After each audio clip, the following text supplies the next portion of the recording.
Branding की असली कला। रात के 10 बजे थे।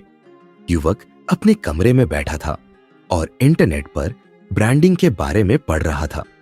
हर जगह यही लिखा था, ब्रांडिंग से बिजनेस बड़ा बनता है, ब्रांडिंग करो तभी लोग तुम्हें याद रखेंगे। लेकिन असली सवाल था, ब्रांडिंग कैसे करें? क्या सिर्फ एक अच्छा लोगो बना लेने से ब्रांड बन जाता है? क्या सिर्फ नाम मशहूर करने से सफलता मिल जाती है? युवक को यह जवाब प्रोफेसर से चाहिए था। अगली सुबह युवक प्रोफेसर के पास पहुंचा और पूछा, सर, मैंने समझ लिया कि ब्रांडिंग जरूरी है, लेकिन असली ब्रांडिंग कैसे होती है? प्रोफेसर मुस्कुराए और बोले, ब्रांडिंग सिर्फ एक नाम या लोगो नहीं है। ब्रांडिंग वह है जब लोग तुम्हारे नाम से एक भावना जोड़ लें। युवक चौंक गया। मतलब? एप्पल का नाम सुनते ही प्रीमियम क्वालिटी दिमाग में आती है। अमूल का नाम सुनते ही शुद्धता की भावना आती है। टाटा का नाम सुनते ही भरोसा जुड़ जाता है। ब्रांड वही होता है जो लोगों के दिल में बस जाए। युवक ध्यान से सुन रहा था। प्रोफेसर ने समझाया, पहला ब्रांडिंग का नियम निरंतरता। अगर लोग तुम्हें हर जगह एक जैसी पहचान के साथ नहीं देखेंगे तो वे तुम पर भरोसा नहीं करेंगे। उदाहरण के लिए, मैकडोनाल्ड्स का लोगो, उनके रंग और उनके बर्गर का स्वाद दुनिया के हर कोने में एक जैसा होता है। दूसरा ब्रांडिंग का नियम इमोशनल कनेक्शन, भावनात्मक जुड़ाव। अगर लोग सिर्फ तुम्हारे प्रोडक्ट से नहीं बल्कि तुम्हारी सोच से जुड़ जाए तो तुम ब्रांड बन जाओगे। उदाहरण के लिए, नाइके सिर्फ जूते नहीं बेचता, वह जस्ट डू इट जैसी सोच बेचता है, जिससे लोग खुद को विजेता महसूस करते हैं। तीसरा ब्रांडिंग का नियम स्टोरी टेलिंग, कहानी सुनाना। हर बड़ा ब्रांड सिर्फ मार्केटिंग नहीं करता, वह अपनी कहानी सुनाकर लोगों के दिल जीतता है। एग्जाम्पल, फेविकोल सिर्फ ग्लू नहीं बेचता, वह अटूट रिश्तों की कहानी सुनाकर अपने ब्रांड को मजबूत बनाता है। अब युवक को समझ आ गया। अगर मुझे ब्रांड बनाना है तो मुझे सिर्फ बिजनेस नहीं, एक भावना बनानी होगी। अब मैं सिर्फ प्रोडक्ट नहीं बेचूंगा, मैं एक कहानी बेचूंगा। अब से मैं अपने ब्रांड को इस तरह सेट करूंगा कि लोग इसे सिर्फ खरीदें नहीं बल्कि इसे महसूस करें। अब उसने ठान लिया कि वह अपने नाम को सिर्फ एक बिजनेस नहीं बल्कि एक पहचान बनाएगा।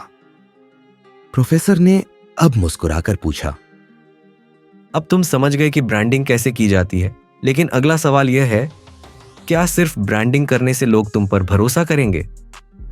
युवक ने चौंक कर पूछा। मतलब? प्रोफेसर बोले, कल बताऊंगा। भरोसा बनाने की असली रणनीति। लेसन, ब्रांडिंग सिर्फ नाम या लोगो नहीं बल्कि एक भावना होती है। अगर लोग तुम्हारे ब्रांड को एक भावना से जोड़ने लगे तो वे उसे किसी भी कीमत पर खरीदेंगे। कंसिस्टेंसी, इमोशनल कनेक्शन और स्टोरी टेलिंग के बिना कोई भी ब्रांड बड़ा नहीं बन सकता। अगली कथा, भरोसा बनाने की असली रणनीति। रात के 12 बजे थे। युवक अपने लैपटॉप पर ऑनलाइन शॉपिंग वेबसाइट्स देख रहा था। उसने देखा कि 2 कंपनियां बिल्कुल एक जैसे प्रोडक्ट बेच रही थीं। पहली कंपनी का नाम बड़ा था लेकिन थोड़ा महंगा था। दूसरी कंपनी का दाम कम था लेकिन उस पर कोई ज्यादा भरोसा नहीं करता था। लोग ज्यादा पैसे क्यों दे रहे हैं जब सस्ता विकल्प मौजूद है? क्या सिर्फ ब्रांडिंग से ही फर्क पड़ता है या भरोसा, ट्रस्ट भी उतना ही जरूरी है?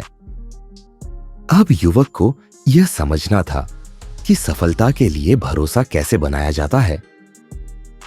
अगले दिन युवक प्रोफेसर के पास पहुंचा और पूछा, सर, ब्रांड बनाना तो समझ आ गया, लेकिन लोग किसी पर भरोसा क्यों करते हैं? प्रोफेसर मुस्कुराए और शतरंज की बिसात पर राजा का मोहरा रखते हुए बोले, राजा सिर्फ ताकत से नहीं जीतता, राजा जीतता है जब उसकी सेना उस पर पूरा भरोसा करे। युवक चौंक गया। ये मतलब? टाटा सिर्फ एक कंपनी नहीं, यह भरोसे की पहचान है, इसलिए लोग इसे आंख बंद करके चुनते हैं। अमूल सिर्फ दूध नहीं बेचता, वह प्योर एंड ट्रस्टेड ब्रांड है, इसलिए लोग इसे अपने बच्चों को बिना डर के पिलाते हैं। एप्पल के प्रोडक्ट्स महंगे होते हैं, लेकिन लोग खरीदते हैं क्योंकि उन्हें भरोसा होता है कि यह सबसे बेस्ट होगा। बिना भरोसे का ब्रांड सिर्फ एक नाम होता है। युवक ध्यान से सुन रहा था। प्रोफेसर ने समझाया, एक भरोसा कमाने में सालों लगते हैं, लेकिन खोने में सिर्फ 5 सेकंड। अगर एक बार तुम्हारी ईमानदारी पर सवाल उठ गया तो लोग दोबारा भरोसा नहीं करेंगे। उदाहरण के लिए, मैगी पर एक बार बैन लगा तो उसका भरोसा वापस बनाने में सालों लग गए। दूसरा भरोसा क्वालिटी से नहीं, कंसिस्टेंसी से बनता है। अगर तुम हमेशा एक जैसी क्वालिटी और सर्विस नहीं दोगे तो लोग तुम पर भरोसा नहीं करेंगे। उदाहरण के लिए, मैकडोनाल्ड्स हर जगह एक जैसा स्वाद देता है, इसलिए लोग उसे हर देश में पसंद करते हैं। 3, जो खुद को पहले साबित करता है उसी पर दुनिया भरोसा करती है। अगर तुम लोगों को बिना मांगे वैल्यू दोगे तो वे तुम्हें कभी नहीं छोड़ेंगे।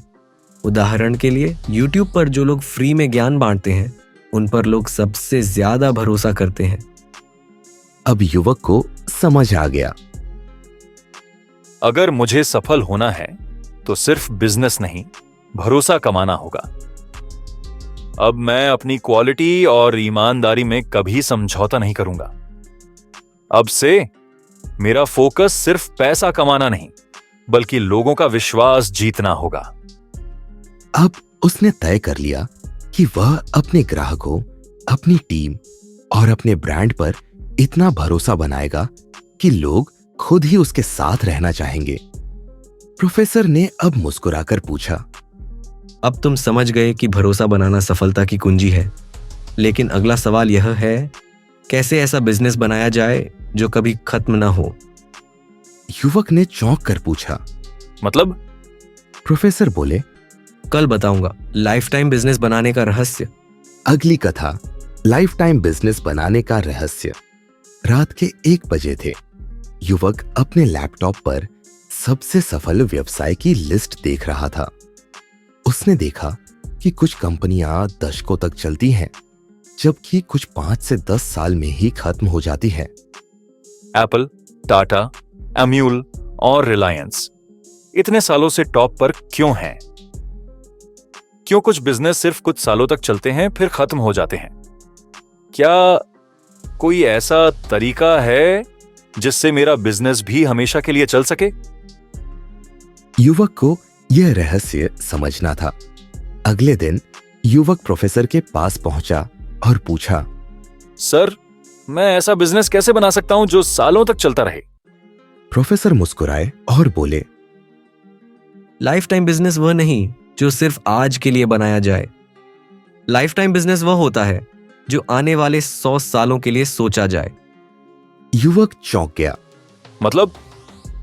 टाटा सिर्फ बिजनेस नहीं करता, वह भरोसे पर चलता है, इसलिए 150 सालों से टॉप पर है। कोका कोला सिर्फ कोल्ड ड्रिंक नहीं बेचता, वह खुशियों को ब्रांड करता है, इसलिए 100 से अधिक सालों से चल रहा है। डिज्नी सिर्फ फिल्में नहीं बनाता, वह मैजिक बेचता है, इसलिए वह हर पीढ़ी के साथ और बड़ा हो रहा है। जो बिजनेस सिर्फ पैसे के लिए बनते हैं वे कुछ सालों तक चलते हैं। जो बिजनेस एक प्रपोज के लिए बनते हैं वे हमेशा चलते हैं। युवक ध्यान से सुन रहा था। प्रोफेसर ने समझाया, 1, अपने बिजनेस को सिर्फ प्रोडक्ट पर मत टिकाओ, उसे एक मिशन बनाओ। अगर लोग तुम्हारे बिजनेस को सिर्फ एक चीज बेचने वाली कंपनी मानेंगे तो वे तुम्हें छोड़ सकते हैं, लेकिन अगर वे तुम्हें एक सोच की तरह देखेंगे तो वे हमेशा जुड़े रहेंगे।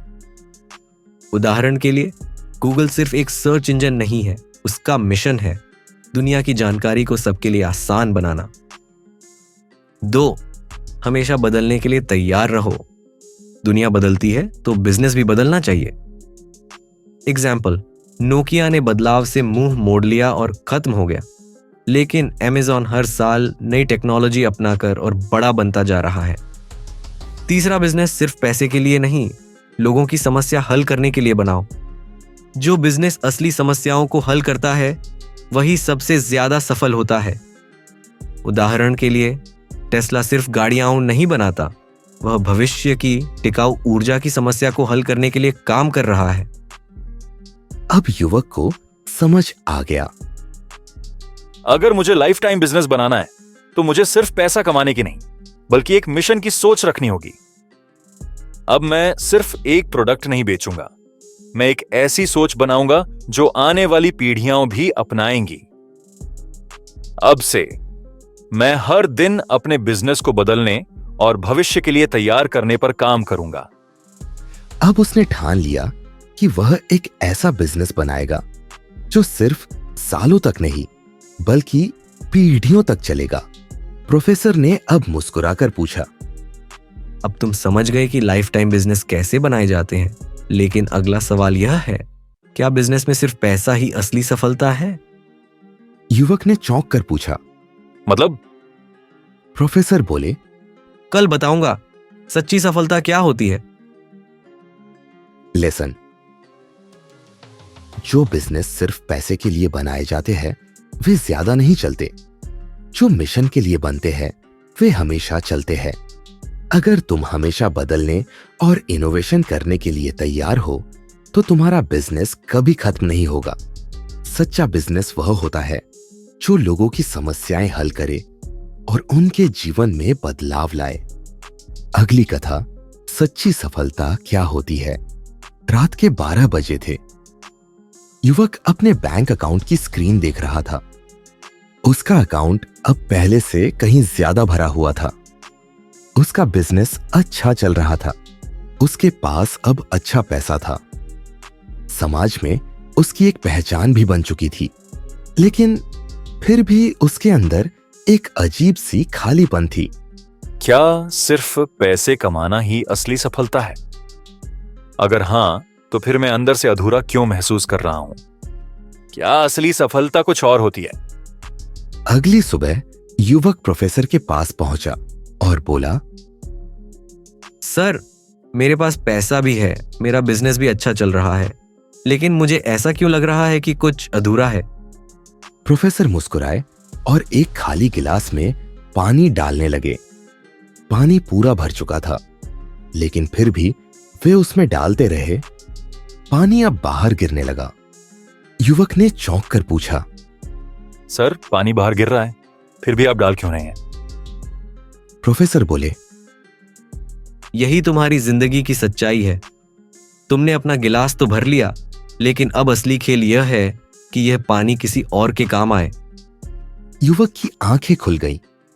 रतन टाटा के पास अरबों की संपत्ति है, लेकिन उनकी असली खुशी उनकी चैरिटी और समाज सेवा में है।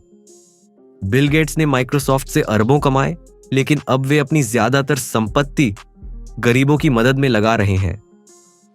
डॉक्टर एपीजे अब्दुल कलाम ने कभी खुद के लिए कुछ नहीं मांगा, लेकिन उन्होंने पूरे देश को आगे बढ़ाने के लिए अपना जीवन समर्पित कर दिया। सच्ची सफलता सिर्फ लेने में नहीं बल्कि देने में होती है। युवक ध्यान से सुन रहा था। प्रोफेसर ने समझाया, पहली सच्ची सफलता वह नहीं जो सिर्फ तुम्हारी जिंदगी बदल दे, बल्कि जो दूसरों की जिंदगी भी बदल दे। उदाहरण के लिए, मां टेरेसा ने अपनी जिंदगी गरीबों की सेवा में लगा दी और इसलिए आज भी लोग उन्हें याद करते हैं। 2, जब तुम अपनी कमाई का कुछ हिस्सा दूसरों की भलाई में लगाते हो तो वह दोगुना होकर लौटता है। उदाहरण के लिए, नारायण मूर्ति इन्फोसिस ने हजारों गरीब बच्चों को पढ़ाई का मौका दिया और आज उनकी कंपनी के लाखों कर्मचारी दुनिया में बदलाव ला रहे हैं। तीसरी सच्ची सफलता का पैमाना सिर्फ बैंक बैलेंस नहीं, बल्कि यह है कि तुमने कितने लोगों की जिंदगी में बदलाव लाया। एग्जाम्पल, महात्मा गांधी खुद कभी अमीर नहीं बने, लेकिन उन्होंने करोड़ों लोगों की जिंदगी बदल दी और इसलिए वे हमेशा याद किए जाते हैं। अब युवक को समझ आ गया। अगर मेरी सफलता सिर्फ मेरे तक सीमित है तो वह अधूरी है। अगर मुझे सच्ची खुशी चाहिए तो मुझे दूसरों की जिंदगी में भी बदलाव लाना होगा। अब से मैं सिर्फ अपने लिए नहीं बल्कि समाज और लोगों के लिए भी काम करूंगा। अब उसने ठान लिया कि वह अपनी सफलता को सिर्फ अपने तक सीमित नहीं रखेगा, बल्कि उसे दुनिया में कुछ अच्छा करने के लिए इस्तेमाल करेगा। प्रोफेसर ने अब मुस्कुराकर पूछा, अब तुम समझ गए कि सच्ची सफलता सिर्फ लेने में नहीं बल्कि देने में है। लेकिन अगला सवाल यह है, तुम अपनी विरासत, लेगेसी कैसे बना सकते हो? युवक ने चौंक कर पूछा। मतलब? प्रोफेसर बोले, कल बताऊंगा। एक ऐसी विरासत बनाओ जो कभी खत्म ना हो। लेसन, सच्ची सफलता सिर्फ पैसा कमाने में नहीं बल्कि दूसरों की जिंदगी बदलने में है। जब तुम अपनी सफलता का कुछ हिस्सा समाज के लिए लगाते हो तो वह कई गुना होकर लौटता है। असली अमीरी बैंक बैलेंस में नहीं बल्कि इस बात में है कि तुमने कितने लोगों की मदद की और उनकी जिंदगी को बेहतर बनाया। अगली कथा, एक ऐसी विरासत बनाओ जो कभी खत्म ना हो। रात के 11 बजे थे। युवक अपनी बालकनी में खड़ा था और दूर आसमान में चमकते चांद को देख रहा था। अगर मैं आज चला जाऊं तो क्या दुनिया मुझे याद रखेगी? क्या सिर्फ पैसा और शोहरत ही मेरी विरासत होगी, या मैं कुछ ऐसा छोड़ सकता हूं जो आने वाली पीढ़ियों तक जिए? क्या असली सफलता का मतलब सिर्फ खुद का विकास है या दूसरों की जिंदगी में बदलाव लाना? युवक अब यह समझना चाहता था कि एक ऐसी विरासत, लेगेसी कैसे बनाई जाए जो कभी खत्म ना हो। अगले दिन युवक प्रोफेसर के पास पहुंचा और पूछा, सर, मैंने बिजनेस बना लिया, पैसा कमा लिया, लोगों का भरोसा जीत लिया, लेकिन मेरी विरासत क्या होगी? प्रोफेसर मुस्कुराए और पास के पेड़ की तरफ इशारा किया। देखो, यह पेड़ 100 साल से खड़ा है। इसे लगाने वाला शायद अब इस दुनिया में नहीं होगा, लेकिन उसकी दी हुई छाया और फल आज भी लोग पा रहे हैं। युवक चौंक गया। मतलब? डॉक्टर एपीजे अब्दुल कलाम आज हमारे बीच नहीं है, लेकिन उनकी दी हुई प्रेरणा हर युवा के दिल में आज भी जिंदा है। धीरूभाई अंबानी चले गए, लेकिन उन्होंने जो बिजनेस और सोच बनाई वह आज भी करोड़ों लोगों को रोजगार दे रही है। मदर टेरेसा अब नहीं रही, लेकिन उनकी बनाई संस्थाएं आज भी गरीबों और बीमारों की सेवा कर रही हैं। जो सिर्फ अपने लिए जीता है वह चला जाता है, लेकिन जो दूसरों के लिए कुछ छोड़ जाता है वह हमेशा जीवित रहता है। युवक ध्यान से सुन रहा था। प्रोफेसर ने समझाया, एक विरासत सिर्फ दौलत से नहीं, सोच से बनती है। अगर तुम्हारी सोच बड़ी है और वह दूसरों तक पहुंचे तो तुम्हारी विरासत कभी खत्म नहीं होगी। उदाहरण, महात्मा गांधी ने पैसा नहीं छोड़ा, लेकिन उनकी सोच आज भी करोड़ों लोगों को प्रेरित करती है। दूसरों को कुछ ऐसा दो जो उनके जीवन को बदल सके। अगर तुम लोगों को सिर्फ पैसा नहीं बल्कि ज्ञान, प्रेरणा या अवसर दोगे तो वे तुम्हें कभी नहीं भूलेंगे।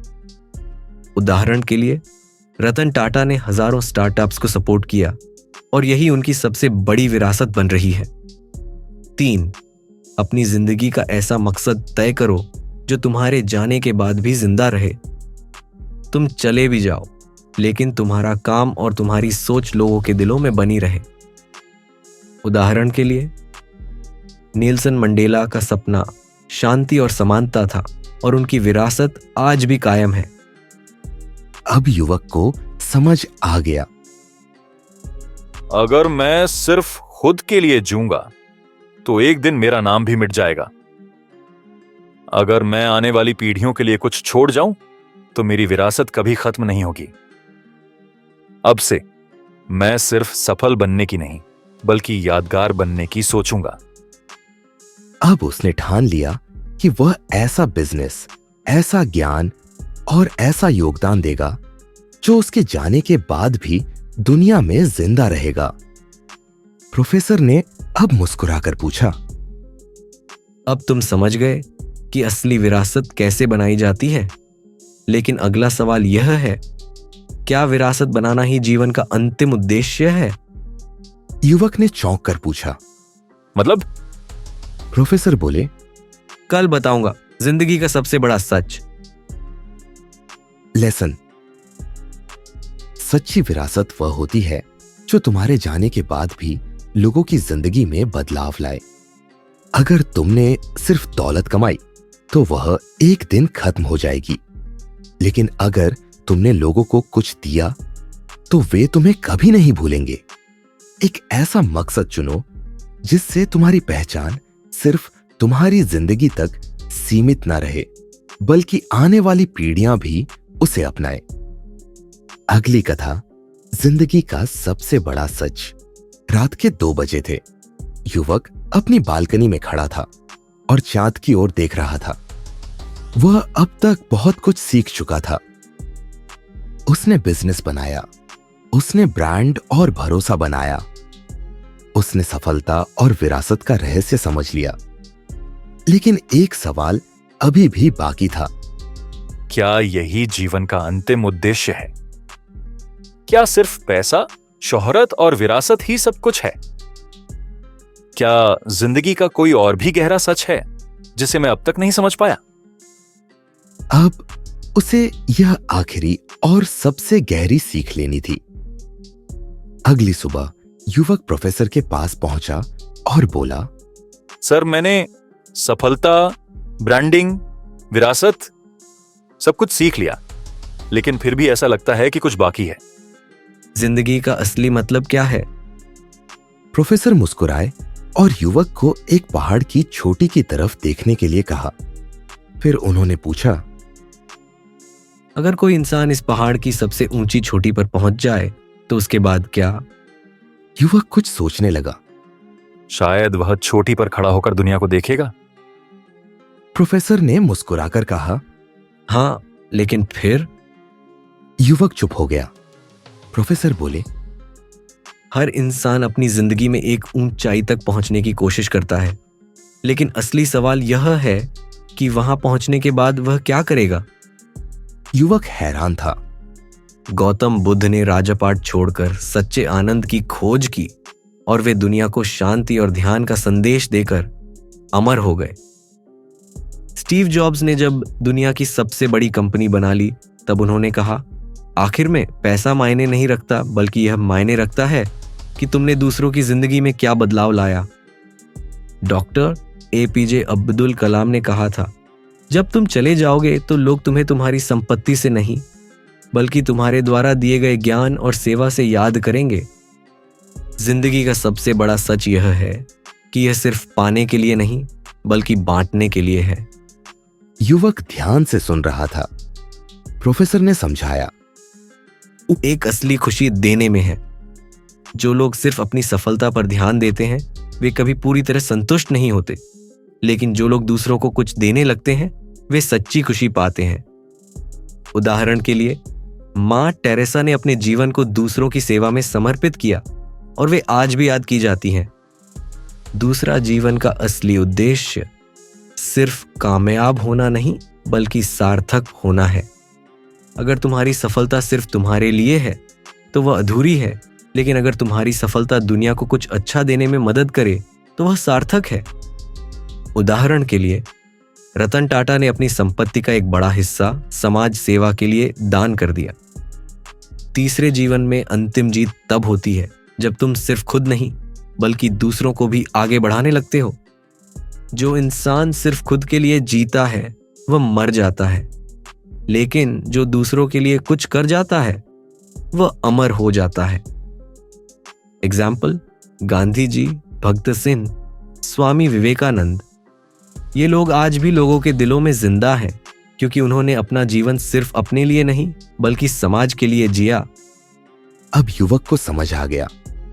अगर मैं सिर्फ अपने लिए जीऊंगा तो यह जीवन अधूरा रहेगा। अगर मैं अपनी सफलता को दूसरों की भलाई में लगाऊंगा तो यह जीवन सार्थक होगा। अब से मेरा हर कदम सिर्फ सफलता के लिए नहीं, बल्कि दुनिया में एक सकारात्मक बदलाव लाने के लिए होगा। अब उसने ठान लिया कि वह अपने ज्ञान, सफलता और संसाधनों को दुनिया के कल्याण में लगाएगा, ताकि उसकी जिंदगी सिर्फ लंबी नहीं, बल्कि अर्थपूर्ण भी हो। प्रोफेसर ने अब मुस्कुराकर पूछा, अब तुमने जिंदगी का सबसे बड़ा सच समझ लिया, लेकिन अगला सवाल यह है, इस सच्चाई को हर दिन कैसे जिया जाए? युवक ने चौंक कर पूछा, मतलब? प्रोफेसर बोले, कल बताऊंगा। हर दिन को अर्थपूर्ण कैसे बनाए?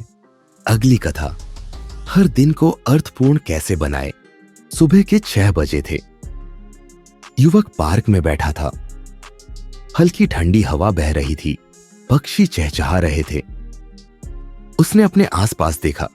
कुछ लोग सुबह की वॉक कर रहे थे, कुछ लोग मोबाइल में खोए हुए थे, कुछ बस यूं ही बैठे थे, बिना किसी उद्देश्य के। हर कोई अपने दिन को जी रहा है, लेकिन कितने लोग इसे सच में अर्थपूर्ण बना रहे हैं? क्या मेरी जिंदगी के हर दिन का कोई मतलब है? अगर मुझे कल ही दुनिया छोड़नी पड़े, तो क्या मैं कह सकता हूं कि मैंने अपने दिन को पूरी तरह जिया? अब उसे समझना था कि हर दिन को सार्थक और यादगार कैसे बनाया जाए।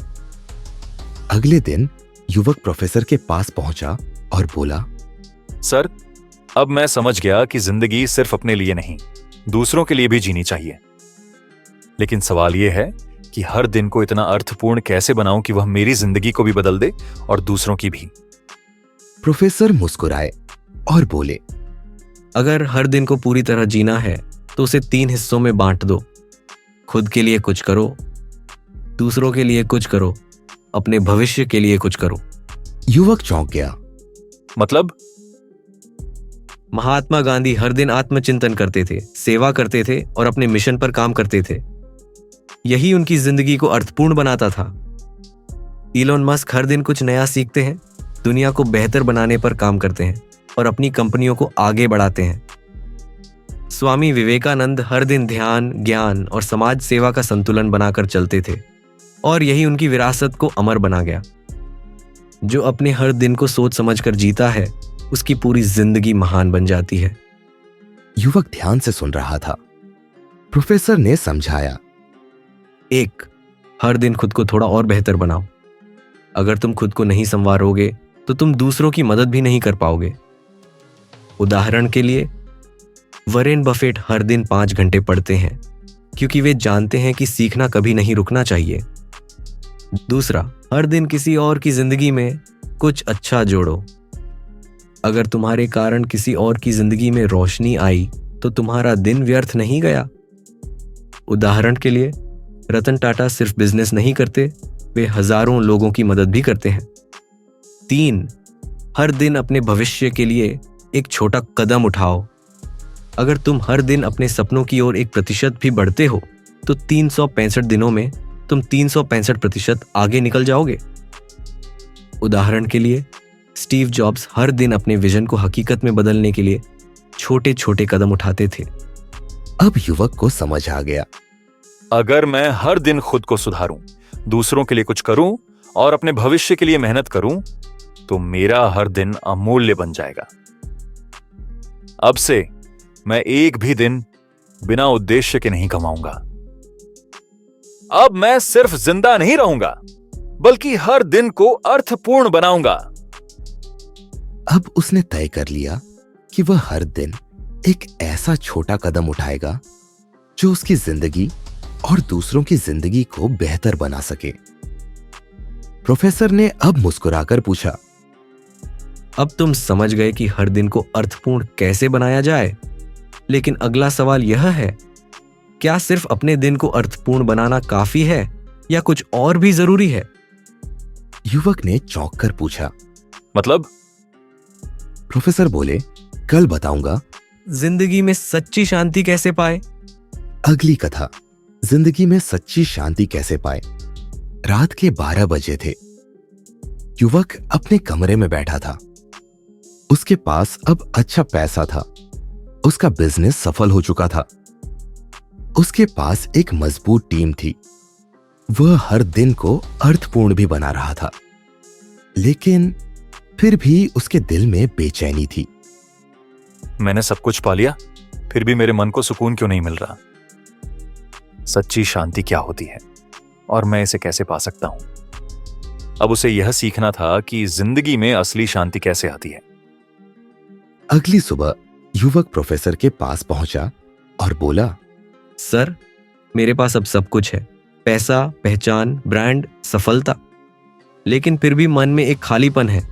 सच्ची शांति कैसे मिलेगी? प्रोफेसर मुस्कुराए और एक गिलास में पानी भरने लगे। पानी पूरा भर चुका था, लेकिन फिर भी वे उसे भरते रहे। युवक ने चौंक कर कहा, सर, गिलास पूरा भर गया है, अब और पानी नहीं आ सकता। प्रोफेसर ने गिलास नीचे रखते हुए कहा। यही तुम्हारी जिंदगी की सच्चाई है। तुमने अपना जीवन बाहरी चीजों से भर लिया, लेकिन अंदर की शांति के लिए जगह ही नहीं छोड़ी। युवक अवाक रह गया। गौतम बुद्ध राजमहल छोड़कर शांति की तलाश में निकले, क्योंकि उन्हें एहसास हुआ कि असली सुख बाहरी चीजों में नहीं, बल्कि भीतर की शांति में है। स्टीव जॉब्स ने कहा था, जब मौत करीब होती है तो तुम्हें एहसास होता है कि असली शांति पैसा नहीं, बल्कि तुम्हारा आंतरिक संतुलन देता है। डॉक्टर एपीजे अब्दुल कलाम हमेशा ध्यान और साधना करते थे, क्योंकि वे जानते थे कि सफलता के शोर में भी सच्ची शांति अंदर से आती है। सच्ची शांति बाहर नहीं, तुम्हारे अंदर है। युवक ध्यान से सुन रहा था। प्रोफेसर ने समझाया। पहला, खुद को माफ करना और स्वीकार करना सीखो। जब तक तुम अपने अतीत की गलतियों से जकड़े रहोगे, तब तक तुम्हें शांति नहीं मिलेगी। उदाहरण, महात्मा गांधी ने खुद को पूरी तरह स्वीकार किया और इसलिए वे सबसे शांत इंसान बने। दूसरे, वर्तमान में जीना शुरू करो। ज्यादातर लोग या तो अपने अतीत में जीते हैं या भविष्य की चिंता में, लेकिन शांति सिर्फ अभी में जीने से मिलती है। एग्जाम्पल, योग और ध्यान हमें वर्तमान में जीना सिखाता है और यही हमारे मन को शांत करता है। तीसरी, सेवा, सर्विस ही सच्ची शांति देती है।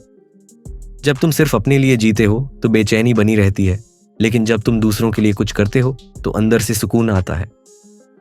उदाहरण के लिए, मां टेरेसा ने पूरी जिंदगी सेवा में लगाई और इसलिए वे हमेशा शांत और संतुष्ट रहीं। अब युवक को समझ आ गया। अगर मुझे सच्ची शांति चाहिए तो मुझे खुद को माफ करना होगा और खुद को पूरी तरह स्वीकार करना होगा। अब मैं अतीत की चिंता और भविष्य के डर में नहीं जीऊंगा, मैं आज में जीऊंगा। अब मैं सिर्फ पाने के लिए नहीं, बल्कि देने के लिए भी जीऊंगा, क्योंकि असली शांति सेवा में ही मिलती है।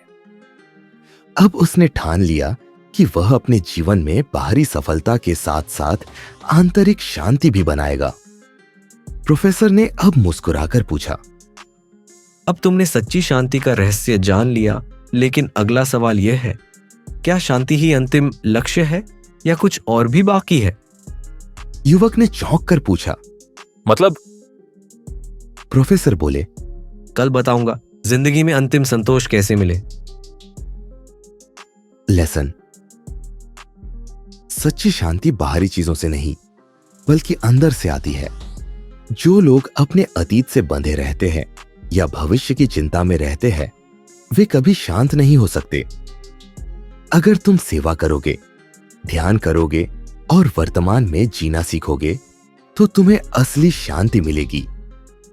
अगली कथा, जिंदगी में अंतिम संतोष कैसे मिले। रात के 10 बजे थे। युवक बालकनी में खड़ा था और दूर आसमान के सितारों को देख रहा था। उसने बिजनेस में सफलता पाई, उसने ब्रांड और विरासत बनाई, उसने आंतरिक शांति भी पाली। लेकिन एक सवाल अब भी बाकी था। क्या यही जीवन का अंतिम लक्ष्य है? अगर मेरी जिंदगी अभी खत्म हो जाए तो क्या मैं पूरी तरह संतुष्ट रहूंगा? अंत में कौन सी चीज इंसान को सबसे ज्यादा संतोष देती है? अब उसे यह सीखना था कि जिंदगी में अंतिम संतोष कैसे मिलता है। अगली सुबह युवक प्रोफेसर के पास पहुंचा और पूछा, सर, मैंने बहुत कुछ सीख लिया, सफलता, विरासत, शांति, लेकिन फिर भी लगता है कि कुछ बाकी है। जिंदगी में असली संतोष कैसे पाया जाए? प्रोफेसर मुस्कुराए और एक मोमबत्ती जलाई।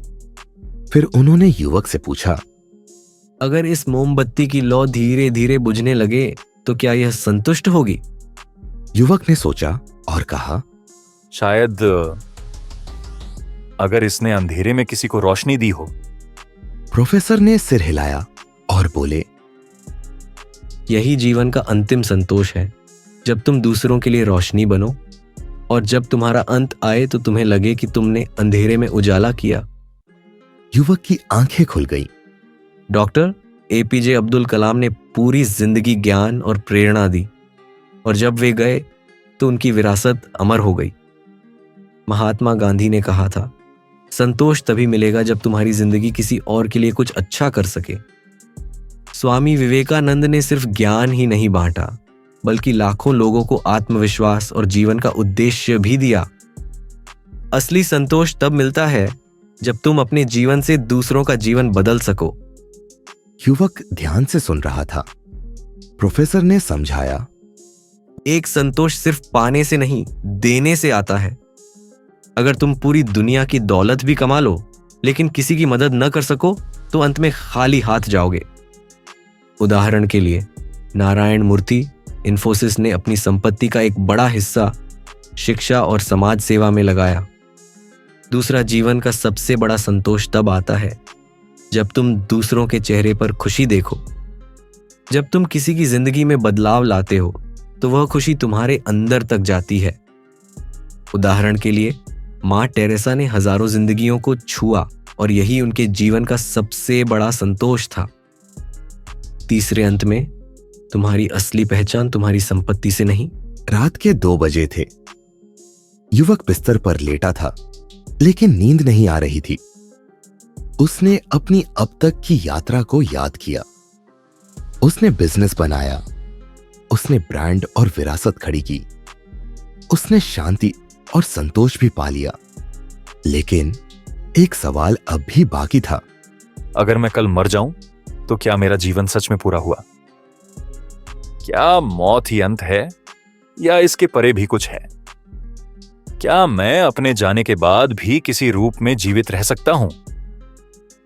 अब उसे यह समझना था कि मृत्यु के बाद भी जीवित रहने का रहस्य क्या है। अगली सुबह युवक प्रोफेसर के पास पहुंचा और बोला, सर, मैंने जीवन के हर पहलू को समझ लिया, लेकिन आखिरी सवाल यह है, मृत्यु के बाद भी कोई जीवित रह सकता है क्या? प्रोफेसर मुस्कुराए और पास के एक पुराने बरगद के पेड़ की ओर इशारा किया। देखो, ये पेड़ 200 साल पुराना है। इसे लगाने वाला शायद अब इस दुनिया में नहीं होगा, लेकिन उसका लगाया ये बीज आज भी लोगों को छाया और जीवन दे रहा है। युवक चौंक गया। मतलब? स्वामी विवेकानंद शारीरिक रूप से अब नहीं है, लेकिन उनकी कही बातें आज भी करोड़ों लोगों को प्रेरणा देती हैं। भगत सिंह आज भी हर युवा के दिल में जिंदा है, क्योंकि उन्होंने अपने जीवन से एक विचारधारा को जन्म दिया।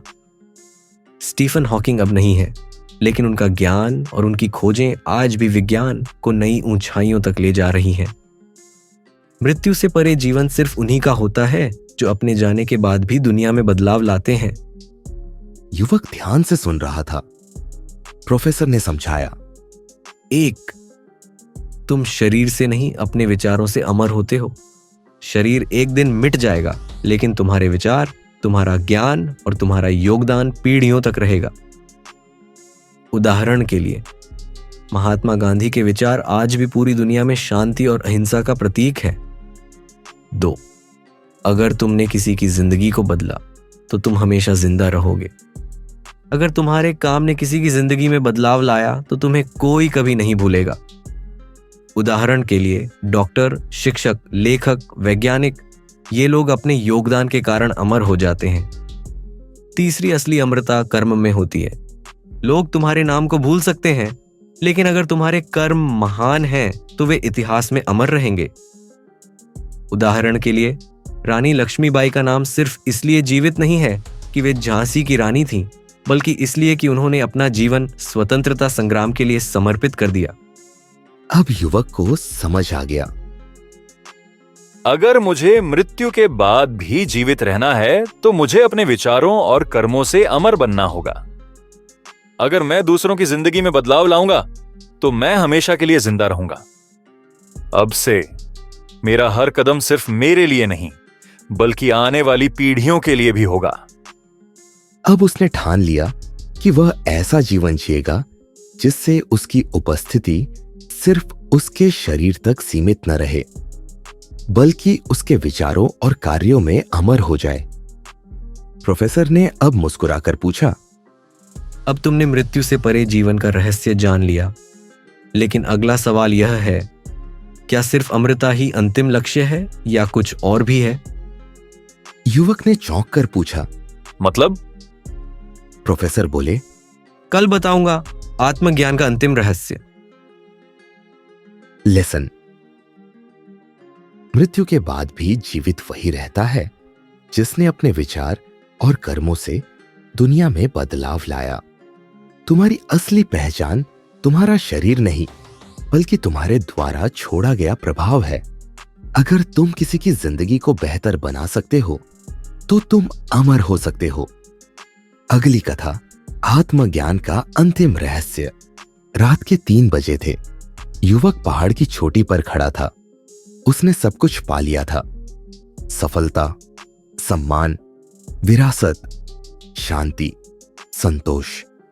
लेकिन अब भी एक सवाल बाकी था। मैं कौन हूं? क्या सिर्फ मेरा नाम, मेरा शरीर और मेरी पहचान ही मेरी सच्चाई है? क्या जीवन, मृत्यु और अमरता के परे भी कोई गहरा सत्य है? अब उसे यह अंतिम रहस्य समझना था। आत्मज्ञान क्या है? अगली सुबह युवक प्रोफेसर के पास पहुंचा और बोला, सर, मैंने सब कुछ समझ लिया। सफलता, संतोष, मृत्यु के बाद जीवन। लेकिन अब भी एक सवाल बाकी है। मैं सच में कौन हूं? प्रोफेसर मुस्कुराए और पास के एक शांत झील की ओर इशारा किया। देखो, पानी बिल्कुल शांत है। इसमें झांको। क्या तुम अपना प्रतिबिंब देख सकते हो? युवक ने झील में देखा और बोला, हाँ सर, साफ दिख रहा है। प्रोफेसर ने अब झील में एक पत्थर फेंका। पानी में लहरें उठी और प्रतिबिंब धुंधला हो गया। अब देखो, क्या तुम्हें अपना चेहरा साफ दिख रहा है? युवक ने जवाब दिया, नहीं सर, अब लहरों की वजह से सब धुंधला हो गया। प्रोफेसर मुस्कुराए और बोले, यही जीवन की सच्चाई है। जब तुम्हारा मन अशांत होता है तो तुम्हें अपना असली स्वरूप नहीं दिखता, लेकिन जब मन शांत हो जाता है तब तुम देख पाते हो कि तुम वास्तव में कौन हो। युवक को पहली बार आत्मज्ञान का एहसास हुआ। गौतम बुद्ध को तब आत्मज्ञान हुआ जब उन्होंने अपने मन की सारी बेचैनी छोड़कर भीतर की शांति को पाया। स्वामी विवेकानंद ने कहा था, तुम शरीर नहीं, आत्मा हो। जब तुम इसे समझ लोगे तब सच्ची स्वतंत्रता पाओगे। श्री कृष्ण ने अर्जुन से कहा था, न यह शरीर तुम्हारी सच्चाई है, न यह नाम। तुम्हारी आत्मा ही तुम्हारी असली पहचान है। आत्मज्ञान तब आता है जब तुम अपने विचारों, भावनाओं और पहचान से परे जाकर अपनी सच्ची आत्मा को पहचानते हो। युवक ध्यान से सुन रहा था। प्रोफेसर ने समझाया, 1. आत्मज्ञान तब आता है जब तुम अपने विचारों और पहचान से ऊपर उठते हो। तुम्हारे नाम, पद, दौलत, रिश्ते, ये सब तुम्हारी असली पहचान नहीं है। उदाहरण के लिए, गौतम बुद्ध ने राजमहल छोड़ दिया क्योंकि उन्हें समझ आ गया था कि वे सिर्फ एक राजकुमार नहीं, बल्कि उससे कहीं ज्यादा हैं। 2. जब तुम अपने मन को पूरी तरह शांत कर लेते हो तब तुम्हें अपनी आत्मा की झलक मिलती है। हर दिन ध्यान और आत्मचिंतन से ही तुम अपने असली स्वरूप को समझ सकते हो। उदाहरण, महर्षि पतंजलि ने योग के जरिए आत्मज्ञान को सबसे बड़ा सत्य बताया। 3. जब तुम खुद को पहचान लेते हो तब तुम्हारी सारी चिंता, भय और असुरक्षा खत्म हो जाती है। जब तुम समझ लेते हो कि तुम सिर्फ यह शरीर नहीं, बल्कि शुद्ध चेतना हो, तब तुम अमृता को अनुभव कर सकते हो। उदाहरण, श्री कृष्ण ने गीता में कहा, आत्मा न जन्म लेती है न मरती है, वह सदा अविनाशी है। अब युवक को समझ आ गया। अगर मैं खुद को सिर्फ अपने शरीर, नाम और पहचान से जोड़कर देखूंगा तो मैं हमेशा उलझा रहूंगा। अगर मैं अपने मन को शांत करूंगा तो मैं अपनी असली आत्मा को जान सकूंगा। अब से मैं बाहरी चीजों से ज्यादा अपने भीतर की सच्चाई को खोजूंगा। अब उसने ठान लिया कि वह हर दिन ध्यान, आत्मचिंतन और सेवा के माध्यम से आत्मज्ञान की ओर बढ़ेगा। प्रोफेसर ने अब मुस्कुराकर पूछा। अब तुमने आत्मज्ञान का अंतिम रहस्य समझ लिया, लेकिन अगला सवाल यह है, क्या आत्मज्ञान ही अंतिम लक्ष्य है या इससे भी आगे कुछ और है? युवक ने चौंक कर पूछा। मतलब? प्रोफेसर बोले, कल बताऊंगा। मोक्ष जीवन का अंतिम सत्य। अगली कथा, मोक्ष जीवन का अंतिम सत्य।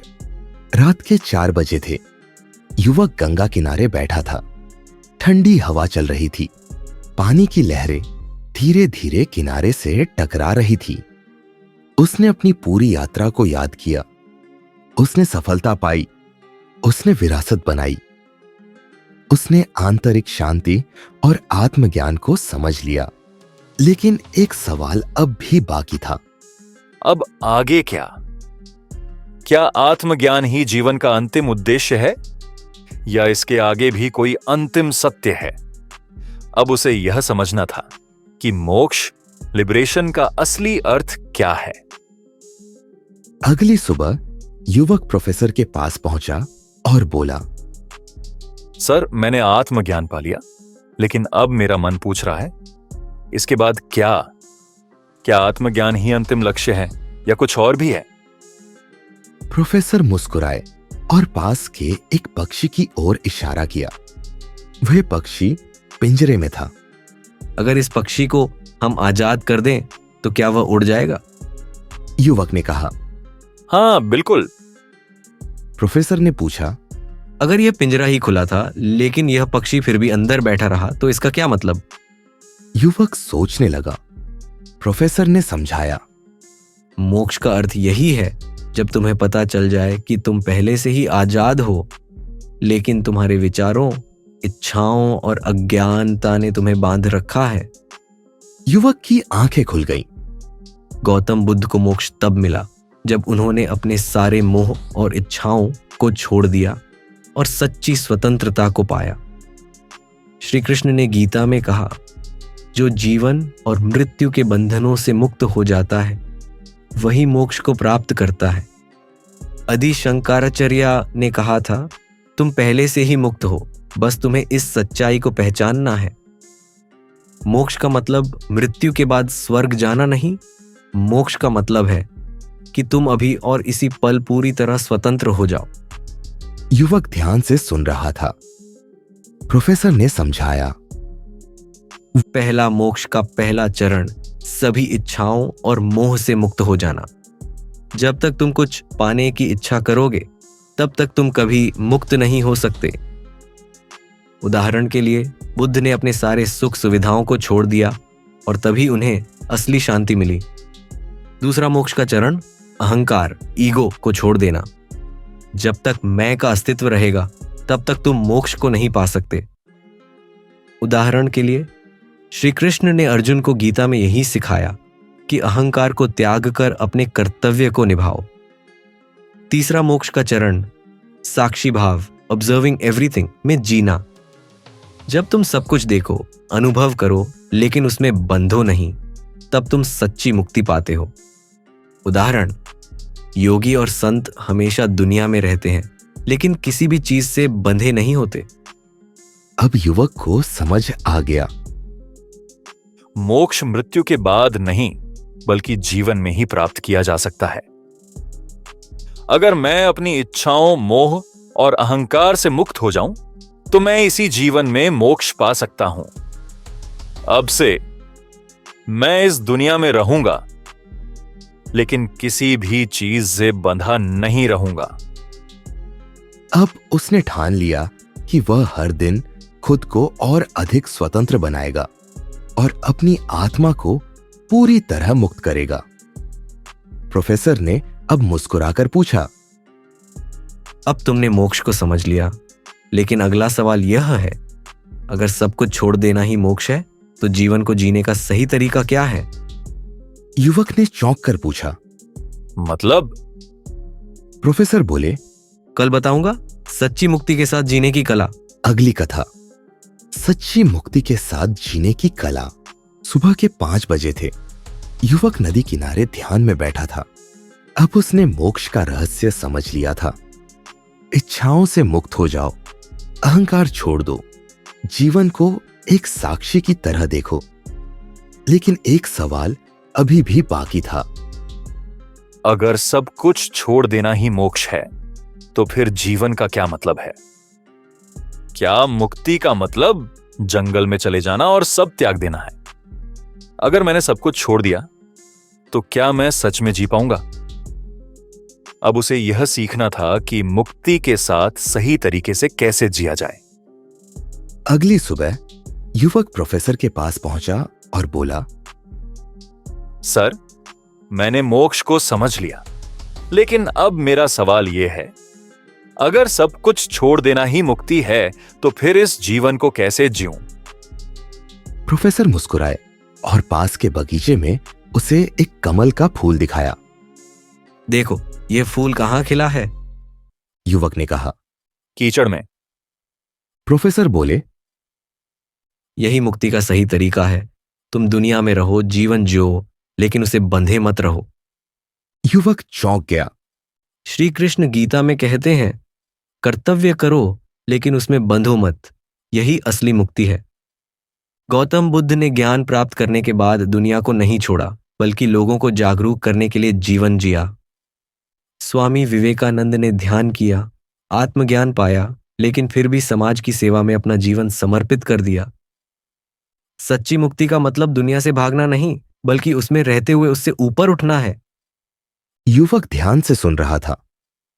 प्रोफेसर ने समझाया, एक मुक्ति का मतलब त्याग नहीं, संतुलन है। तुम दुनिया में रहो, पैसा कमाओ, परिवार बनाओ, लेकिन अंदर से स्वतंत्र रहो। उदाहरण, राजा जनक को विदेह कहा जाता था क्योंकि वे राजा होकर भी पूरी तरह मुक्त थे। दूसरा कर्म करो, लेकिन फल की चिंता मत करो। जो अपने हर कर्म को समर्पण के भाव से करता है, वह कभी बंधता नहीं। उदाहरण, श्री कृष्ण ने अर्जुन को यही सिखाया, तुम युद्ध करो लेकिन अहंकार मत रखो। तीसरा, जीवन को एक खेल की तरह देखो। जो इसे सीरियसली लेता है वह दुखी होता है, जो इसे एक लीला की तरह देखता है वह मुक्त हो जाता है। उदाहरण, श्री कृष्ण ने जीवन को लीला कहा क्योंकि वे सब कुछ करते थे, लेकिन कुछ भी उन्हें बांध नहीं सकता था। अब युवक को समझ आ गया। मुक्ति का मतलब दुनिया से भागना नहीं, बल्कि उसमें रहते हुए भी भीतर से आजाद रहना है। अगर मैं बिना बंधे कर्म करूंगा तो मैं इसी जीवन में मुक्त हो जाऊंगा। अब से मैं पूरी तरह जीऊंगा, लेकिन किसी भी चीज में बंधा नहीं रहूंगा। अब उसने ठान लिया कि वह ध्यान और कर्म के संतुलन में रहेगा, पूरी दुनिया में रहेगा, लेकिन दुनिया उसे छू भी नहीं पाएगी। प्रोफेसर ने अब मुस्कुराकर पूछा, अब तुमने समझ लिया कि मुक्ति के साथ कैसे जिया जाए, लेकिन अगला सवाल यह है, अगर जीवन एक खेल है तो इसे जीतने का सही तरीका क्या है? युवक ने चौंक कर पूछा। मतलब?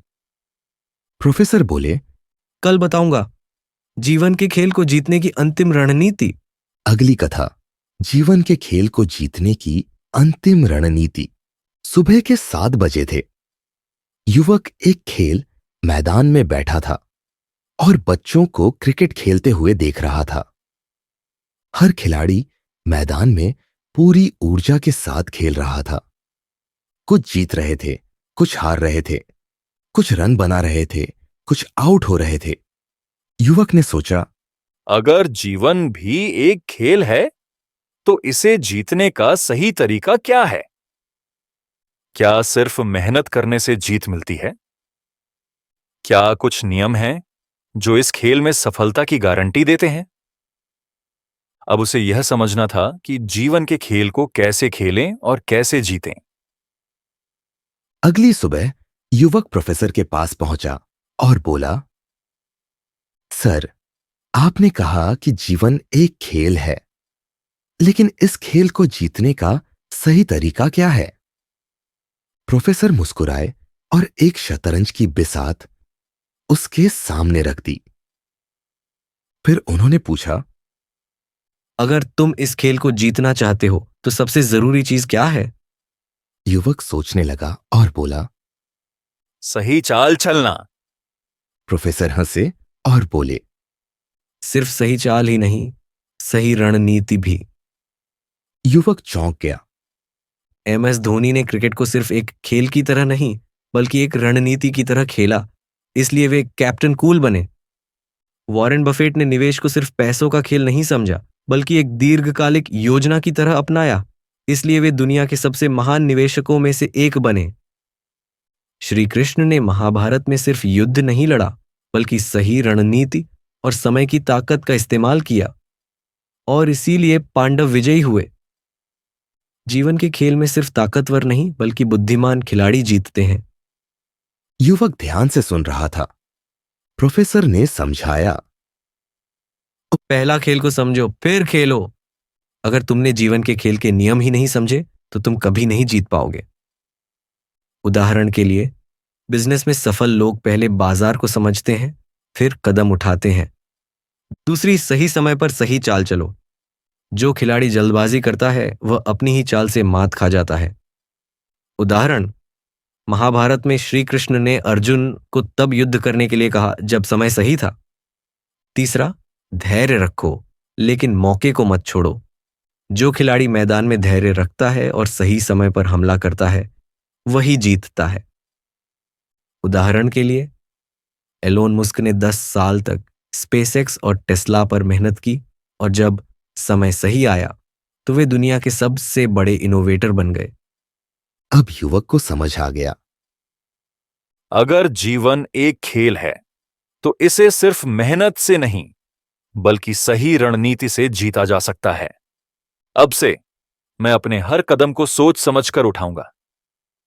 अब मैं अपनी जिंदगी को किसी आम खिलाड़ी की तरह नहीं बल्कि एक मास्टर गेम प्लेयर की तरह जीऊंगा।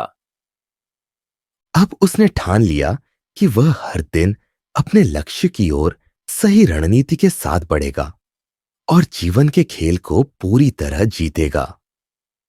प्रोफेसर ने अब मुस्कुराकर पूछा, अब तुमने समझ लिया कि जीवन के खेल को कैसे खेलना है, लेकिन अगला सवाल यह है, क्या जीत ही सब कुछ है या कुछ और भी जरूरी है? युवक ने चौंक कर पूछा। मतलब? प्रोफेसर बोले, कल बताऊंगा। जीतने के बाद क्या? अगली कथा, जीतने के बाद क्या। युवक पहाड़ की चोटी पर खड़ा था। वह अपनी पूरी यात्रा को याद कर रहा था।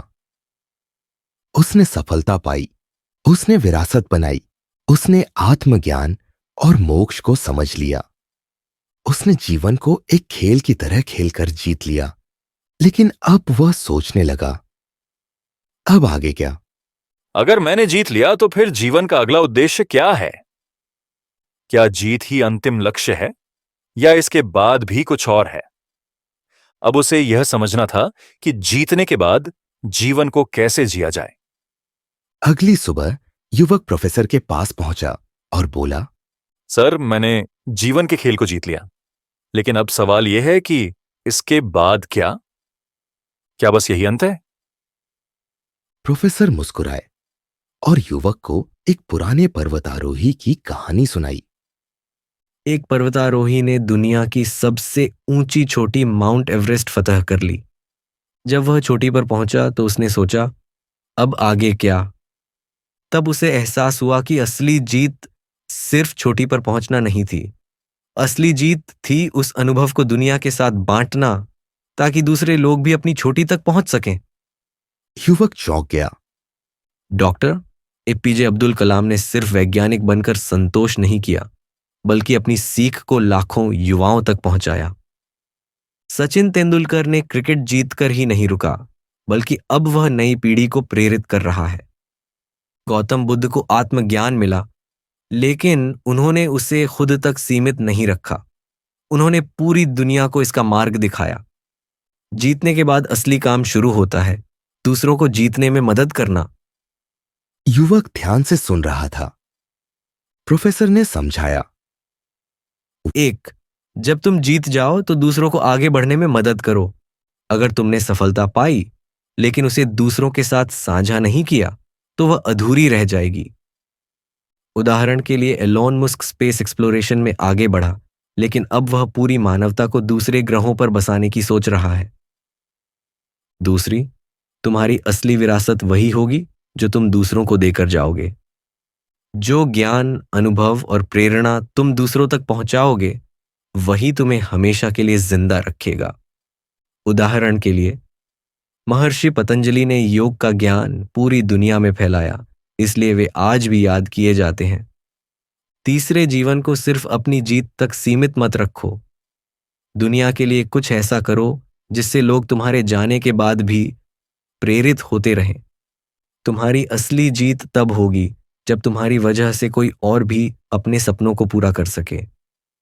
उदाहरण के लिए, स्वामी विवेकानंद ने सिर्फ आध्यात्म को समझा नहीं, बल्कि पूरी दुनिया तक उसका संदेश पहुंचाया। अब युवक को समझ आ गया। अगर मैंने जीत लिया तो अब मेरी जिम्मेदारी है कि मैं दूसरों को जीतने में मदद करूं। अब से मैं सिर्फ अपने लिए नहीं, बल्कि दुनिया के लिए जीऊंगा। अब मेरी यात्रा मेरी नहीं रहेगी, बल्कि यह उन सभी के लिए होगी जो इस मार्ग पर चलना चाहते हैं। अब उसने ठान लिया कि वह अपने ज्ञान, अनुभव और सफलता को लोगों के साथ साझा करेगा, ताकि उसकी जीत सिर्फ उसकी न रहे, बल्कि यह दुनिया के लिए एक प्रेरणा बने। प्रोफेसर ने युवक की आंखों में देखकर कहा, अब तुमने जीवन का अंतिम पाठ सीख लिया। अब तुम्हारा सफर अकेला नहीं है, अब यह पूरी मानवता के लिए है। युवक ने सिर झुका लिया। अब वह जान चुका था, जीवन का असली उद्देश्य सिर्फ जीतना नहीं, बल्कि अपनी जीत से दूसरों की जिंदगी बदलना है। जो वापस देता है वही हमेशा जीतता है। शाम के 6 बजे थे। युवक एक पहाड़ी के किनारे बैठा सूर्यास्त देख रहा था। अब उसकी यात्रा पूरी हो चुकी थी। उसने सफलता, आत्मज्ञान और मोक्ष को पा लिया। उसने जीवन के खेल को जीता और दूसरों को प्रेरित करने का संकल्प लिया। अब वह दुनिया को अपने ज्ञान और अनुभव से कुछ वापस देने के लिए तैयार था। लेकिन एक सवाल अब भी बाकी था, क्या देने से कुछ कम होता है या देने से ही असली समृद्धि मिलती है? अगर मैंने अपनी सीख, अपना समय और अपनी संपत्ति दूसरों को दी, तो क्या मैं खुद पीछे रह जाऊंगा? क्या सच में देने वाला ही सबसे बड़ा विजेता होता है? अब उसे यह सीखना था कि जो वापस देता है वही हमेशा क्यों जीतता है। अगली सुबह युवक प्रोफेसर के पास पहुंचा और बोला, सर, मैंने सब कुछ सीख लिया। अब मैं दूसरों की मदद करना चाहता हूं, लेकिन मुझे डर है कि अगर मैं बहुत कुछ दे दूं तो कहीं मैं खुद खाली ना रह जाऊं। प्रोफेसर मुस्कुराए और एक जलते हुए दिए की ओर इशारा किया। अगर यह दिया अपनी रोशनी बांटता रहेगा तो क्या यह बुझ जाएगा? युवक ने जवाब दिया। नहीं सर, यह और अधिक रोशन होगा। प्रोफेसर ने कहा, यही जीवन की सच्चाई है। जो सबसे ज्यादा देता है वही सबसे ज्यादा समृद्ध बनता है। युवक चौंक गया। बिल गेट्स ने अरबों डॉलर गरीबों की शिक्षा और हेल्थ के लिए दान किए, और आज भी वे दुनिया के सबसे सफल और सम्मानित व्यक्ति हैं। रतन टाटा ने अपनी संपत्ति का 66% हिस्सा समाज सेवा के लिए दान कर दिया, और इसलिए वे भारत के सबसे प्रिय उद्योगपति हैं। गौतम बुद्ध ने अपनी ज्ञान की संपत्ति पूरी दुनिया को दी, और आज भी वे अमर हैं। सफलता वह नहीं जो तुम अपने लिए रख लो, सफलता वह है जो तुम वापस देकर दुनिया को आगे बढ़ाने में मदद करो। युवक ध्यान से सुन रहा था। प्रोफेसर ने समझाया, एक देने से कभी कोई गरीब नहीं होता, बल्कि और समृद्ध होता है। जो दुनिया को देता है, दुनिया उसे कई गुना लौटाती है। एग्जाम्पल, जब एप्पल ने फ्री कोडिंग वर्कशॉप शुरू की तो दुनिया भर में उनके डेवलपर्स की संख्या 10 गुना बढ़ गई। दूसरा जो वापस देता है उसे इतिहास कभी नहीं भूलता। लोग तुम्हारी संपत्ति को नहीं, बल्कि तुम्हारे योगदान को याद रखते हैं। उदाहरण के लिए, महात्मा गांधी और मदर टेरेसा अमीर नहीं थे, लेकिन वे आज भी पूरी दुनिया में पूजे जाते हैं। तीसरे देने से जीवन में असली आनंद आता है। जो सिर्फ अपने लिए जीता है वह हमेशा अधूरा रहता है, लेकिन जो दूसरों के लिए जीता है वही असली आनंद को अनुभव करता है। उदाहरण के लिए, अब्दुल कलाम ने अपनी पूरी जिंदगी विज्ञान और शिक्षा में दी, और यही उनका सबसे बड़ा सुख था। अब युवक को समझ आ गया। जो सबसे ज्यादा देता है वही सबसे ज्यादा समृद्ध बनता है। अगर मैं अपनी सफलता और ज्ञान को दूसरों के साथ बांटूंगा तो यह और ज्यादा बढ़ेगा। अब से मैं सिर्फ अपने लिए नहीं बल्कि समाज, आने वाली पीढ़ियों और दुनिया के लिए जीऊंगा। अब उसने ठान लिया कि वह अपनी सफलता और ज्ञान को दूसरों के साथ साझा करेगा, ताकि वह सिर्फ एक इंसान नहीं बल्कि एक प्रेरणा बन सके। प्रोफेसर ने अब मुस्कुराकर पूछा, अब तुम समझ गए कि असली समृद्धि देने में है, लेकिन अगला सवाल यह है, क्या देने की कोई सीमा होनी चाहिए? युवक ने चौंक कर पूछा। मतलब? प्रोफेसर बोले, कल बताऊंगा। बिना खुद को खोए दूसरों की मदद कैसे करें। लेसन, जो सबसे ज्यादा देता है वही सबसे ज्यादा समृद्ध बनता है। तुम्हारी असली पहचान तुम्हारी कमाई से नहीं बल्कि तुम्हारे योगदान से बनेगी।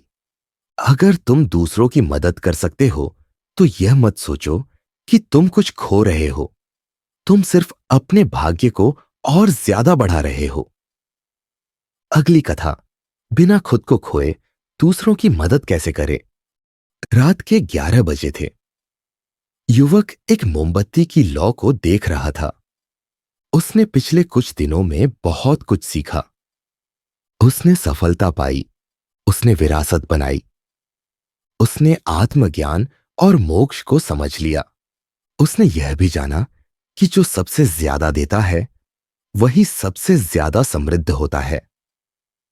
लेकिन एक नया सवाल उसके मन में आया।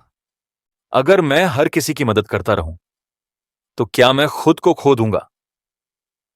कहीं ऐसा तो नहीं होगा कि मैं दूसरों को सब कुछ दे दूं और खुद खाली रह जाऊं? क्या देने की कोई सीमा होनी चाहिए? अब उसे यह सीखना था कि बिना खुद को खोए दूसरों की मदद कैसे करें। अगली सुबह युवक प्रोफेसर के पास पहुंचा और पूछा, सर, मैं दूसरों की मदद करना चाहता हूं, लेकिन एक डर है। अगर मैं हर किसी को अपनी ऊर्जा, समय और संसाधन देता रहूं तो क्या मैं खुद कमजोर नहीं हो जाऊंगा? प्रोफेसर मुस्कुराए और एक गिलास पानी से भर दिया। फिर उन्होंने कहा, अगर यह गिलास खाली हो जाए तो क्या यह किसी और को पानी दे सकता है? युवक ने सिर हिलाया। नहीं सर, अगर खुद के पास कुछ नहीं होगा तो दूसरों को क्या देंगे? प्रोफेसर मुस्कुराए और बोले, यही जीवन का सबसे बड़ा नियम है। तुम दूसरों को तभी कुछ दे सकते हो जब तुम खुद को भी भरते रहोगे। युवक चौंक गया। स्वामी विवेकानंद ने कहा था, तुम पहले खुद को मजबूत बनाओ, फिर दूसरों को सहारा दो। इलॉन मस्क दुनिया को बदलना चाहते हैं, लेकिन वे खुद को लगातार सीखने और बढ़ने से कभी नहीं रोकते। डॉक्टर एपीजे अब्दुल कलाम ने लाखों युवाओं को प्रेरित किया, लेकिन वे खुद हर दिन पढ़ते और नया सीखते थे। दूसरों की मदद करना महानता है, लेकिन खुद को खो देना मूर्खता। युवक ध्यान से सुन रहा था। प्रोफेसर ने समझाया, एक, पहले खुद को मजबूत बनाओ, फिर दूसरों की मदद करो। अगर तुम खुद कमजोर हो तो तुम दूसरों को कैसे सहारा दोगे? एग्जाम्पल, हवाई जहाज में जब ऑक्सीजन मास्क गिरता है तो सबसे पहले तुम्हें खुद मास्क पहनना होता है, फिर दूसरों की मदद करनी होती है। दो, बिना किसी सीमा के मत दो, सोच समझकर दो। हर किसी को देने की जरूरत नहीं, बल्कि सही जगह और सही लोगों को देना जरूरी है।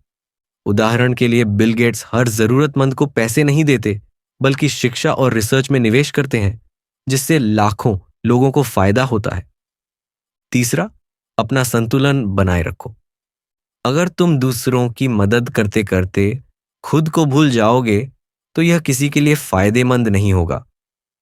उदाहरण के लिए, महात्मा गांधी ने अपने स्वास्थ्य, ध्यान और आत्मचिंतन का संतुलन बनाए रखा, जिससे वे लंबे समय तक समाज की सेवा कर सके। अब युवक को समझ आ गया। अगर मुझे दूसरों की मदद करनी है तो पहले खुद को भी समृद्ध बनाना होगा। अब से मैं अपनी ऊर्जा और संसाधन सही तरीके से उपयोग करूंगा। अब मैं खुद को भी मजबूत बनाऊंगा और दूसरों की मदद भी करूंगा, लेकिन बिना खुद को खोए। अब उसने ठान लिया कि वह सही संतुलन के साथ दूसरों की मदद करेगा ताकि उसकी रोशनी हमेशा जलती रहे। प्रोफेसर ने अब मुस्कुराकर पूछा, अब तुम समझ गए कि बिना खुद को खोए दूसरों की मदद कैसे करनी है। लेकिन अगला सवाल यह है, क्या हर किसी की मदद करनी चाहिए? युवक ने चौंक कर पूछा। मतलब? प्रोफेसर बोले, कल बताऊंगा किसकी मदद करनी चाहिए और किसकी नहीं। लीडरशिप में सबसे जरूरी चीज क्या होती है? रात के 11 बजे थे। युवक अपनी खिड़की से बाहर देख रहा था। वह समझ चुका था कि एक सच्चे लीडर के पास मजबूत सिद्धांत, ऊंचा विजन और धैर्य होना चाहिए। उसे यह भी पता था कि सच्चा लीडर सिर्फ खुद आगे नहीं बढ़ता, बल्कि दूसरों को भी ऊपर उठाता है। लेकिन अब एक आखिरी सवाल बचा था। अगर लीडरशिप में इतनी सारी चीजें जरूरी हैं, तो इनमें से सबसे जरूरी क्या है? क्या विजन सबसे जरूरी है? क्या आत्मविश्वास सबसे बड़ा गुण है? या कुछ और ऐसा है जो एक लीडर को सबसे महान बनाता है? अब उसे यह समझना था कि लीडरशिप में सबसे जरूरी चीज क्या होती है। अगली सुबह युवक प्रोफेसर के पास पहुंचा और पूछा, सर, मैंने लीडरशिप के कई गुण समझ लिए, लेकिन क्या इनमें से कोई एक चीज सबसे जरूरी है? प्रोफेसर मुस्कुराए और पास के गांव की ओर इशारा किया। अगर एक राजा अपने राज्य में एक बड़ा किला बना ले, लेकिन जनता की परवाह न करे, तो क्या वह महान राजा कहलाएगा? युवक ने सिर हिलाया। नहीं सर, अगर वह अपनी जनता का ध्यान नहीं रखेगा, तो लोग उसे छोड़ देंगे। प्रोफेसर बोले, यही लीडरशिप का सबसे बड़ा रहस्य है। सबसे जरूरी चीज विश्वास, ट्रस्ट है। युवक चौंक गया। महात्मा गांधी को लोग इसलिए फॉलो करते थे क्योंकि उन्हें उन पर अटूट विश्वास था। रतन टाटा पर लोग इसलिए भरोसा करते हैं क्योंकि वे कभी अपने सिद्धांतों से समझौता नहीं करते। नरेंद्र मोदी हो, बैरक ओबामा हो या इलॉन मस्क, इन सभी को दुनिया ने इसलिए फॉलो किया क्योंकि लोगों को उन पर विश्वास था। अगर लोग तुम पर विश्वास नहीं करते तो वे तुम्हारी बातें सुनेंगे भी नहीं। युवक ध्यान से सुन रहा था। प्रोफेसर ने समझाया, 1, अगर लोग तुम पर भरोसा करते हैं तो वे तुम्हारे लिए सब कुछ करने को तैयार रहेंगे। अगर लोग तुम्हारी नीयत और ईमानदारी पर विश्वास करते हैं तो वे तुम्हारे पीछे पूरी ताकत से खड़े रहेंगे। एग्जाम्पल, जब स्टीव जॉब्स ने आईफोन लॉन्च किया तो लोगों ने आंख बंद करके उस पर भरोसा किया। दूसरा विश्वास बनता है सच बोलने और सही करने से। अगर तुम झूठे वादे करोगे या सिर्फ अपने फायदे के लिए काम करोगे तो लोग जल्दी ही तुमसे दूर हो जाएंगे। एग्जाम्पल, जब टाटा ग्रुप ने कहा कि वे एथिक्स से कभी समझौता नहीं करेंगे तो लोग उन पर आंख बंद करके भरोसा करने लगे। तीसरा विश्वास बनाए रखना सबसे कठिन काम होता है। एक बार अगर विश्वास टूट जाए तो उसे वापस पाना लगभग नामुमकिन हो जाता है। एग्जाम्पल, जब नोकिया ने अपने ग्राहकों की जरूरतों को नजरअंदाज किया तो लोग धीरे धीरे उस पर से विश्वास खो बैठे। अब युवक को समझ आ गया। अगर लोग मुझ पर विश्वास करेंगे तो मैं सच्चा लीडर बन पाऊंगा। अब से मैं सिर्फ बोलूंगा नहीं, बल्कि ऐसा काम करूंगा जिससे लोग मुझ पर भरोसा करें। अब मेरी हर चीज का आधार सिर्फ मेरा विजन नहीं होगा, बल्कि मेरा विश्वास होगा। अब उसने ठान लिया कि वह ऐसा लीडर बनेगा जिस पर लोग आंख बंद करके भरोसा कर सकें। प्रोफेसर ने अब मुस्कुराकर पूछा, अब तुम समझ गए कि लीडरशिप में सबसे जरूरी चीज विश्वास है। लेकिन अगला सवाल यह है, विश्वास को हमेशा बनाए कैसे रखा जाए? युवक ने चौंक कर पूछा। मतलब? प्रोफेसर बोले, कल बताऊंगा। विश्वास को कभी टूटने मत दो। अगली कथा, विश्वास को कभी टूटने मत दो। सुबह के 6 बजे थे। युवक एक पहाड़ की चोटी पर खड़ा था। सूरज की पहली किरणें आसमान को सुनहरा बना रही थी। उसने अपनी पूरी यात्रा को याद किया। उसने सफलता और असफलता को समझा। उसने आत्मज्ञान, मोक्ष और लीडरशिप को जाना। उसे यह भी पता चल गया कि सच्चे लीडर का सबसे बड़ा धन विश्वास होता है। लेकिन अब एक आखिरी सवाल उसके मन में था। अगर मेरी सफलता सिर्फ मेरे जीते जी ही रहे तो इसका क्या फायदा? क्या कोई ऐसा तरीका है जिससे मेरी सोच, मेरे काम और मेरा योगदान मेरे जाने के बाद भी जिंदा रहे? कैसे मैं ऐसी विरासत, लेगेसी छोड़ सकता हूं जो कभी खत्म ना हो? अब उसे यह समझना था कि एक ऐसी विरासत कैसे बनाई जाए जो समय के साथ और भी बढ़ती जाए। अगली सुबह युवक प्रोफेसर के पास पहुंचा और बोला, सर, मैंने सब कुछ सीख लिया, लेकिन मेरी आखिरी जिज्ञासा यह है कि मैं ऐसी विरासत कैसे छोड़ूं जो मेरे जाने के बाद भी बनी रहे। प्रोफेसर मुस्कुराए और पास के एक बगीचे की ओर इशारा किया। अगर कोई किसान एक पेड़ लगाता है तो क्या वह उसके जीवन काल में ही अपना सबसे बड़ा आकार लेता है? युवक ने सोचा और कहा, नहीं सर, वह धीरे धीरे बढ़ता है और कई पीढ़ियों तक फल देता रहता है। प्रोफेसर बोले, यही एक सच्ची विरासत होती है जो सिर्फ तुम्हारे लिए नहीं बल्कि आने वाली पीढ़ियों के लिए भी कुछ छोड़ जाए। युवक चौंक गया। डॉक्टर एपीजे अब्दुल कलाम अब इस दुनिया में नहीं है, लेकिन उनके विचार और प्रेरणा आज भी लाखों युवाओं का मार्गदर्शन कर रही है। स्टीव जॉब्स आज नहीं है, लेकिन उनकी बनाई कंपनी और उनका विजन आज भी दुनिया को प्रभावित कर रहा है। स्वामी विवेकानंद का शरीर मिट गया, लेकिन उनकी शिक्षाएं और विचार आज भी करोड़ों लोगों को आगे बढ़ने की प्रेरणा दे रहे हैं। अगर तुम्हारी विरासत सिर्फ तुम्हारे नाम तक सीमित है तो वह खत्म हो जाएगी, लेकिन अगर वह किसी विचार, योगदान या बदलाव में बदल जाए तो वह अमर हो जाएगी। युवक ध्यान से सुन रहा था। प्रोफेसर ने समझाया, 1. अपनी सोच को इतना बड़ा बनाओ कि वह तुम्हारे जाने के बाद भी जिंदा रहे। अगर तुम सिर्फ अपने लिए सोचोगे तो तुम्हारी पहचान एक दिन मिट जाएगी, लेकिन अगर तुम पूरी दुनिया के लिए सोचोगे तो तुम्हारा नाम हमेशा याद रखा जाएगा। उदाहरण, महात्मा गांधी सिर्फ एक नेता नहीं थे, उन्होंने पूरी दुनिया को अहिंसा और सत्याग्रह का पाठ सिखाया। 2. अपने ज्ञान को लोगों के साथ बांटो। अगर तुमने कुछ सीखा है तो उसे अपने तक मत रखो, उसे दूसरों तक पहुंचाओ। एग्जाम्पल, जब डॉक्टर एपीजे अब्दुल कलाम ने हजारों बच्चों को विज्ञान और सफलता की सीख दी तो उनकी विरासत हमेशा के लिए अमर हो गई। 3. कुछ ऐसा बनाओ जो तुम्हारे जाने के बाद भी दुनिया को बेहतर बनाता रहे। अगर तुमने कोई सिस्टम, कोई स्कूल, कोई संगठन या कोई ऐसा मिशन शुरू किया जो लोगों की मदद करता रहे तो वह कभी खत्म नहीं होगा। एग्जाम्पल, जामशेदजी टाटा ने सिर्फ बिजनेस नहीं बनाया बल्कि ऐसी इंडस्ट्रीज खड़ी की जिनसे लाखों लोग आज भी रोजगार पा रहे हैं। अब युवक को समझ आ गया।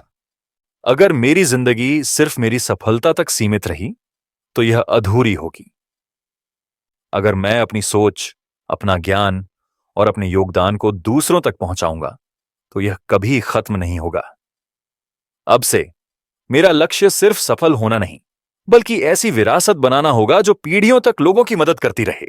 अब उसने ठान लिया कि वह अपने जीवन को सिर्फ अपने लिए नहीं बल्कि दूसरों के लिए भी जिएगा, ताकि उसकी विरासत कभी खत्म ना हो। प्रोफेसर ने युवक की आंखों में देखकर कहा, अब तुम्हारी यात्रा पूरी हो चुकी है।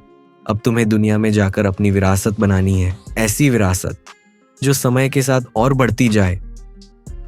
युवक ने सिर झुका लिया।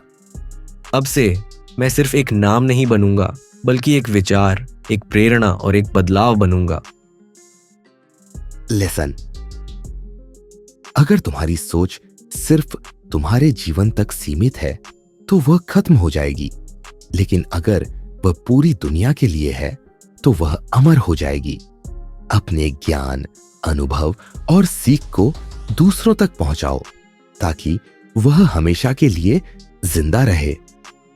एक ऐसी विरासत बनाओ जो तुम्हारे जाने के बाद भी दुनिया को बेहतर बनाती रहे। अब बारी तुम्हारी है। क्या तुम अपनी ऐसी विरासत बनाओगे जो कभी खत्म ना हो? तुमने इन 50 कहानियों को सिर्फ पढ़ा नहीं बल्कि महसूस किया। तुमने हर उतार चढ़ाव को जिया, हर सीख को अपनाया और हर संदेश को अपने भीतर उतारा। लेकिन यह सिर्फ एक यात्रा नहीं थी, यह एक ट्रांसफॉर्मेशन था। यह एक सोच से महानता की ओर जाने वाली दिशा थी। यह तुम्हारी खुद की लेगेसी बनाने की शुरुआत थी।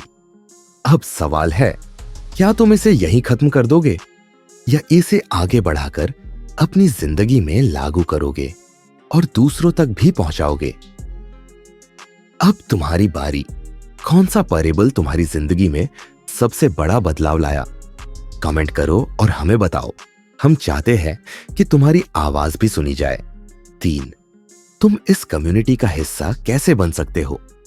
सब्सक्राइब करो ताकि हर नई सीख और प्रेरणा तुम तक सबसे पहले पहुंचे। बेल आइकन दबाओ ताकि कोई भी नया अध्याय मिस ना हो। ट्रू फैंस के लिए, अगर तुम सच में इस सफर को अगले लेवल तक ले जाना चाहते हो तो हमारी स्पेशल कम्युनिटी का हिस्सा बनो।